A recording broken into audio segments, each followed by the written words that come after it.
ఇవాళ recipe vegetable ఎగ్ని pulao అండి. చాలా అంటే చాలా బాగుంటుంది. ఇది ఒక మంచి టేస్ట్ ఉంటుంది. కొంచెం డిఫరెంట్గా చేస్తాము.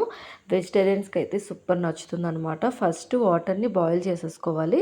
అందులో అన్ని స్పైసెస్ వేసుకొని మంచిగా వాటర్ని బాయిల్ చేసుకొని పక్కన పెట్టుకోండి.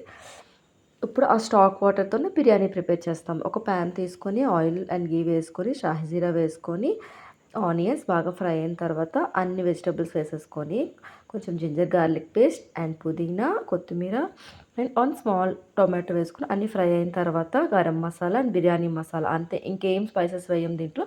అండ్ లాస్ట్లో పన్నీర్ యాడ్ చేసుకున్నాను. అంతా ఫ్రై అయిపోయిన తర్వాత ఇప్పుడు దీంట్లో ఆల్రెడీ స్టాక్ వాటర్ ఉంటుంది కదా, వాటర్ యాడ్ చేసుకొని సాల్ట్ వేసుకొని రైస్ కూడా వేసేసుకొని ఒకసారి మిక్స్ చేసుకోండి. అంతే, మూత పెట్టుకుంటే మనకి ఎగ్ని పులావ్ అయితే రెడీ అయిపోతుంది. పైన కొంచెం బ్రౌన్ ఆనియన్స్ అండ్ కొత్తిమీరతో గార్నిష్ చేసుకుంటే సూపర్ ఉంటుంది టేస్ట్. తప్పకుండా ట్రై చేయండి అండ్ నచ్చితే సబ్స్క్రైబ్ చేసుకోండి. బాయ్.